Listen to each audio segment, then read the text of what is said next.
नमस्कार, जय हिंद, जय Bharat and welcome to Dev talks. This is Adi Achint. कल यूनुस थोड़ा शॉक हो गया। यूनुस इतना शॉक हो गया, क्यों हो गया ये मैं बताता हूँ। अवामी लीग की शेख हसीना और अवामी लीग की तरफ से पूरे मंथ ऑफ फरवरी के अंदर वेरियस डिफरेंट एक्टिविटीज का ऐलान किया गया है, घोषणा की करी गई है कि साहब पूरे महीने फरवरी के अंदर हम बड़े-बड़े प्रोटेस्ट करेंगे और नॉन वायलेंट प्रोटेस्ट की तरफ उन लोगों ने बात करी है। तो उन्होंने पूरा शेड्यूल दिया है कि जी 5 फरवरी को हम ये करेंगे, 6 को ये करेंगे, 10 को ये करेंगे, 15 को ये करेंगे, 20 को ये करेंगे। That entire thing has been given.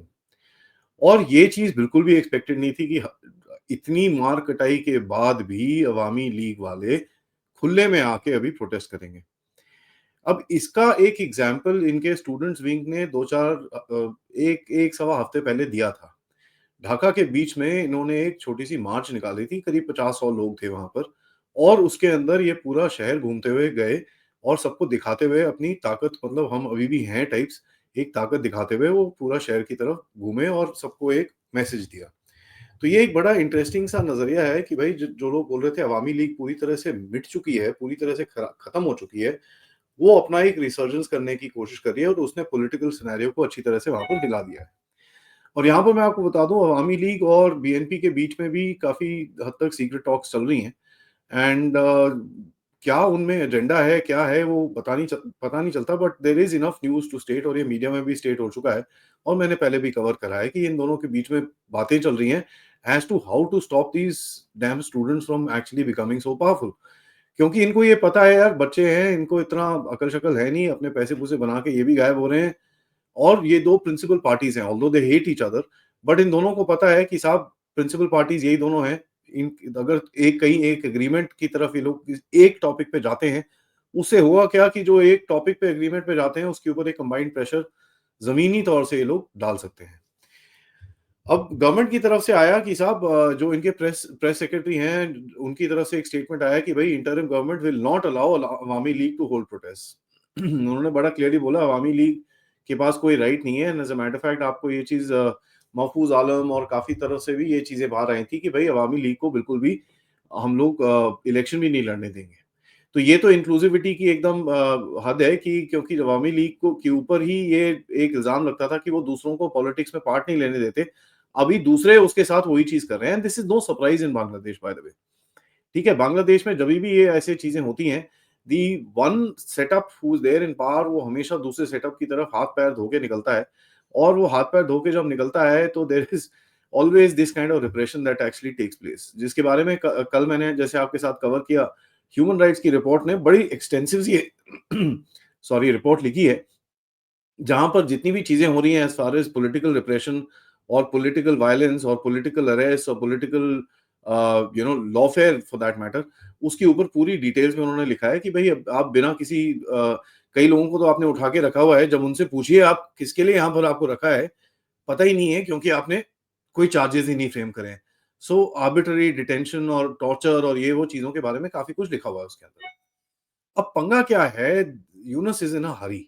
Yunus को बहुत जल्दी है क्योंकि उसको पता है उसके पत्ते कटने शुरू हो चुके हैं। सबसे बड़ा पत्ता कटा जब अमेरिका का तरफ से जो भी यूएसएआईडी और ये सब चीजें बंद हो गई। ये काफी अनएक्सपेक्टेड था कि यूएसएआईडी और स्टेट डिपार्टमेंट के कितने भी इनको ग्रांट्स वांट्स जो मिलते थे वो एकदम से बंद हो जाएंगे। ये तो ओवर्ट ग्रांट्स थे, अब वो कोवर्ट जो छुपे लेयर अंडर लेयर के अंडर लेयर के अंडर लेयर के अंदर जो छुपे छुपे हैं चीजें, वो किस तरफ आती आती थी इसके बारे में तो ऑब्वियसली किसी को पता नहीं होगा। तो ऑब्वियसली बांग्लादेश के नाम पे कुछ एड जाती थी, अब वो किधर जाती थी, किस अकाउंट में जाती थी, क्या उसके डिटेल्स थे, इसके बारे में डिटेल्स तो ऑब्वियसली हमको नहीं पता होंगे। Then that investigation as a matter fact is going on in America. कहा अब ये भी जाता है कि भाई इसकी बेटी के ऊपर भी इन्वेस्टिगेशन हो रहा है, तो ये पूरा वहां से इसका पत्ता बहुत बुरी तरह से कटा है। जमीनी तौर पे जैसे मैं आपके साथ कवर करता हूँ कि साहब प्रोटेस्ट पे प्रोटेस्ट, प्रोटेस्ट पे प्रोटेस्ट, हर चीज के लिए प्रोटेस्ट हो रहा है बांग्लादेश के अंदर। And there is not a single day जहां पर किसी तरह का कोई मैसिव बड़ा, मतलब डिहेबिलिटेटिंग टाइप प्रोटेस्ट ना हो। इस टाइम पे रेलवे स्ट्राइक है और रेलवे ने पूरी टांगे तोड़ रखी हैं पूरे देश की। As a matter of fact इस टाइम पे यूनिवर्सिटी और कॉलेज के स्टूडेंट्स भी स्ट्राइक पे हैं। और यहाँ पर स्टूडेंट प्रोटेस्ट पार्ट 2 का नाम दिया जा रहा है इसको, क्योंकि आप देखेंगे जो एक ढाका यूनिवर्सिटी के स्टूडेंट्स हैं और जो ढाका कॉलेज के 6-7 जो इंस्टीट्यूशंस के स्टूडेंट्स हैं, ये जाके लड़ना शुरू हो रहे हैं। कोटा सिस्टम पे लड़ाइयाँ दोबारा शुरू हो चुकी हैं। 4 battalions of the border guard of Bangladesh supported by the police have been deployed. और काफी वायलेंस, काफी ये पटाखे पुटुके चलाना, काफी कुछ वहां पर हुआ है। So there is a ground surge of anti Yunusism, pro Yunusism, जो जिहादी और ये लोग एलिमेंट्स हैं जो इनके साथ जाके लड़ते हैं, ये करते हैं, वो करते हैं, all that is there. And ये स्टूडेंट पॉलिटिक्स भी है बीच में, जहां पर अब स्टूडेंट्स पावरफुल हो रहे हैं, जो अपकमिंग लीडर्स हैं उनको भी पावरफुल होना है, तो वो ये सब they will try and Rahul up students and have issues so that उनको भी कुछ एक पावर मिले आगे जाके। यूनस नोज उसका टाइम काफी लिमिटेड है, पैसे की इसको जरूरत है, उसी चक्कर में आप देखेंगे कि एलेक्स सोरोस इस टाइम पे वहां पर बैठा हुआ है। मैंने आपके साथ रिपोर्ट करा था कि भाई जो इनकी ग्लोबल चेयरमैन है वो भी आई हुई है, बेनाइफर नरोजी, एंड ये एलेक्स सोरोस खुद भी वहां पर यूनुस से मिलने आया, और इसने यूनुस ने अपने आप ही फोटो डाली है कि भाई हम लोग ये कर रहे हैं, हम लोग वो कर रहे हैं, जो भी इन्होंने डिस्कशंस करी होंगी। मेरे हिसाब से यहाँ पर एलेक्स सोरोस से थोड़ा बहुत पैसा पूसा मांगेगा ये, कि भाई मेरे तो एड वूड जो आता था वो तो सब कट गया यार, कुछ तो दो मेरे को, मेरे पास तो कुछ पैसे नहीं बचे, मैं जिहादियों को क्या पैसे दूंगा, I have to also pay out ना। तो वहां से जो अमेरिका से इसको पैसे पूसे आ रहे होंगे उसमें से पे आउट करता था। एज अ मैटर फैक्ट एक डॉक्यूमेंट्री भी अभी चल रही है ऑनलाइन, जहां पर इसने जो ग्रामीण बैंक के अंदर काफी कुछ फ्रॉड फ्रूड करा था उसके बारे में जो कवर अप करने के लिए चिट्ठियां लिखी हैं, वो भी अभी पब्लिक डोमेन में आ रही हैं धीरे धीरे करके। कल दो तीन लोगों के मैंने ट्वीट्स देखे थे इसके ऊपर, and as a matter fact एक वो डॉक्यूमेंट्री है, मैंने पूरी देखी नहीं है उसको, बट देख के मैं आपके साथ जरूर कवर करूंगा। तो I think he is asking for money कि यार थोड़ा तो कुछ दे दो मेरे को, स्टेट डिपार्टमेंट ने खाली कर दिया, मैं how am I suppose to function, तो कुछ भीख बुक मांग रहा होगा वहां पर। And Soros himself coming down there means कि ये एक स्टैंड लेने की कोशिश करेंगे, यहाँ पर कुछ खड़े करने की कोशिश करेंगे, क्योंकि they don't want India and Trump to take any action to remove Yunus, और ऐसा कुछ नहीं चाहिए उनको। And he wants to extend, इसके अंदर कोई वो नहीं है। इन्होंने अटलांटिक काउंसिल की तरफ से कल एक आर्टिकल आया, तो जो जो लेफ्टिस्ट डीप स्टेट है उसको चाहिए कि यूनुस थोड़ा पावर में रहे अभी वहां पर, ठीक है, because at the end of it they can stick it up to India, they can stick it up to the so called right wing establishment कि तुम कुछ कर नहीं पा रहे हो।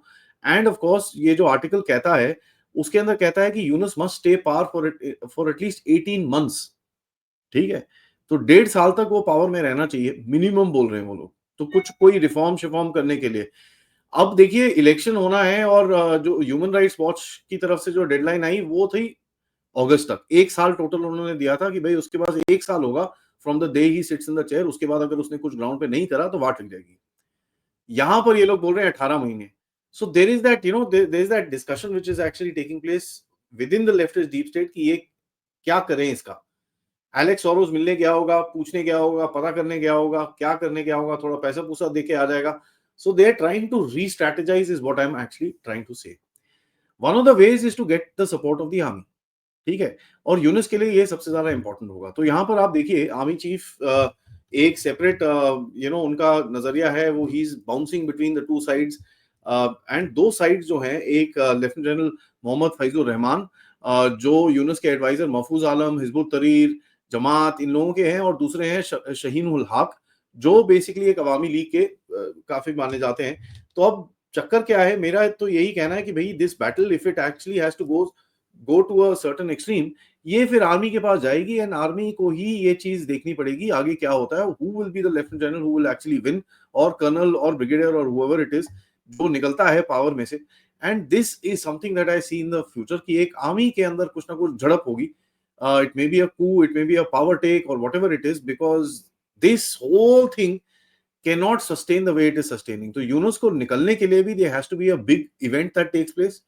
And to my mind, without the army going into some sort of a turmoil, वो event बनता नहीं है. So my focus would be on the army and my money would be on the army. Generals की loyalties मैंने आपके साथ already कई बार discuss कर चुका हूँ. And as a matter of fact, ये चीज जो पाकिस्तानी ISI वहां पर आई, ये मेरे को देख के थोड़ा सा लगता है कि भाई ठीक है, भारत के साथ तो जो इनका चक्कर ये है, but we focus too much over India. Was that the only reason that Pakistani ISI यहाँ पर आई? क्योंकि जमात और आईएसआई के काफी लिंक्स हैं, और जमात का जो आर्मी करने सपोर्टर है उसके लिए कुछ गेम खेलने के लिए पाकिस्तानी आईएसआई यहाँ पर आने की कोशिश कर रही है कि नहीं, ये something we will see as we go forward. क्योंकि सबसे बड़ी चीज मैं आपको बता दूं कि वी आर फोकसिंग, हाँ इंडिया चिकन नेक ये वो दिस दैट, हमारी तरफ से भी एक बड़ा जबरदस्त एक्सरसाइज किया गया वहां पर, इनको काफी एक मैसेज मिला है कि भैया पंगे मत लो, all that is great, but I think ISI could be involve in something else as well. This will be bad, let me tell you this, because ये तो फिर तो पूरी तरह से एक इस्लामिक आर्मी, इस्लामिक देश और हार्डकोर रेडिकल कंट्री बन जाएगा। ठीक है, तो that is something which is very very clear. Now देखिए, यहाँ पर जमात के लोग, छात्र दल और ये इनके जितने भी हैं जमात के लोग हैं, वो बड़ा इंटरेस्टिंग से स्टेटमेंट्स मारने शुरू हो चुके हैं। और एक आर्टिकल आया इसके ऊपर जहां पर काफी छात्र दल की तरफ से प्रोटेस्ट किया गया, क्योंकि जमात की एक उसके अंदर एक आर्टिकल आया जहां पर इस्लामिक छात्र शबीर, जो जमात का एक पार्ट है, उसमें लिखा है कि many Muslims without understanding got involved in the liberation war. This was a failure of and their short sightedness, may Allah forgive them. So 71 के वॉर के अंदर जो लोगों ने पार्ट किया, वो they were basically a short sighted bunch of people. इसके ऊपर थोड़ा बहुत बवाल मचना शुरू हो रहा है और ये कहीं ना कहीं मीडिया में भी आना शुरू हो गया है। नाउ देखिए, इलेक्शन की तरफ जाना, और ये तो दिखता है कि अवामी लीग को भी चाहिए, और तभी वो देखो अभी वो स्ट्रीट के ऊपर कुछ करने की कोशिश कर रहे हैं, बीएनपी को भी चाहिए। एंड यहाँ पर एक चीज दिखती है कि जमात की कई बारी 2-3 बारी स्टेटमेंट आ चुके हैं कि when we will come in power, तो उनको भी लगता है कि भाई they want to also have some sort of a proxy within the students, और किसी के साथ प्रॉक्सी प्रॉक्सी करके खुद को पावर में लाना चाहते हैं। बीएनपी के कल एक लीडर ने, सलाउद्दीन ने बोला है कि साहब हम सड़क पे उतर सकते हैं अगर इंटरिम गवर्नमेंट डिले करेगी नेशनल पोल्स को। तो ये बड़ा क्लियर होना चाहिए हमको that election is the obstacle in front of Yunus. अब उसको किस तरह से हटाए, किस तरह से क्या करे, उसके अंदर सोरोस का रोल और आईएसआई का रोल दिखता है। आगे जाके देखते हैं होता है क्या। एंड सोरोस और इसके काफी हद तक रिलेशंस हैं। 99 में इसने सोरोस से $11 मिलियन लिए थे, जो इसने पैसे लगाए थे ग्रामीण टेलीकॉम के अंदर। एंड ग्रामीण टेलीकॉम काफी चक्कर है उसके अंदर, काफी सारे स्कैम स्कूम हुए थे उसके अंदर, तो इनकी काफी अच्छी दोस्ती है, there is no question about it. But देखिए, यूनुस का एक चीज बड़ा क्लियर है कि भाई ये चीज किसी तरह से इसको आगे लेके जानी है, because one thing that you can see is जितनी भी ऑपोजिशन है अपनी, वो पूरी उठाने की कोशिश कर रहा है। And what you can actually see is press के ऊपर, ठीक है, there is a saying in Bangladesh right now, if you speak I will arrest you. ये एक this is something which is actually ongoing in the country right now. और press के ऊपर जितनी तरह से फोकस है और जितने तरह से फिंगरिंग चल रही है वहां पर, हर टाइम पे फैक्ट चेकिंग ये वो सब कुछ चलता है। This is something which is very interesting to watch. तो ये एक टिपिकल टिपिकल सिनेरियो है जो हमारे सामने अनफोल्ड हो रहा है, लेकिन the problem is in that typical scenario the person leading it is a big hole himself. Soros का अंदर घुसना, आईएसआई का अंदर घुसना, साइंस ऑफ डेस्परेशन कि भाई कुछ करो, we are losing the game. Let's see how it actually goes forward. Video को लाइक करिए, सब्सक्राइब करिए चैनल को अगर आपने नहीं करा है। Most importantly share this with your friends and families. आप लोग इस चैनल की तरफ कंट्रीब्यूट कर सकते हैं यूजिंग द क्यूआर कोड या फिर पेपैल या फिर सुपर स्टिकर सुपर चैट्स की तरफ से। ऑल्सो अभी थोड़ी देर में आपके पास एक अपडेट आएगा जहां भारत ने जोर से लात मारी है कनाडा को, बड़े मजे में लात मारी है और एक बड़ा डिफरेंट एंगल से लात मारी है, जिसके ऊपर हम लोग थोड़ी सी बात करेंगे। एंड ऑफ कोर्स दोपहर में आपके पास एक बड़ा इंटरेस्टिंग शो आएगा प्रोफेसर दीपांकर सेन गुप्ता की तरफ से, जो एक इतना प्रोपेगेंडा चल रहा है कि भाई भारत की इकोनॉमी स्लो डाउन हो गई है, रुपी खत्म हो गया है, ये है वो है, उसका जरा थोड़ा सा सच निकालेंगे और ग्लोबल इकोनॉमी के ऊपर भी थोड़ी सी एक नजर डालेंगे। आप लोग इस चैनल की तरफ कंट्रीब्यूट कर सकते हैं यूजिंग द क्यूआर कोड या फिर पेपैल या फिर सुपर स्टिकर सुपर चैट्स। नमस्कार, जय हिंद, जय भारत।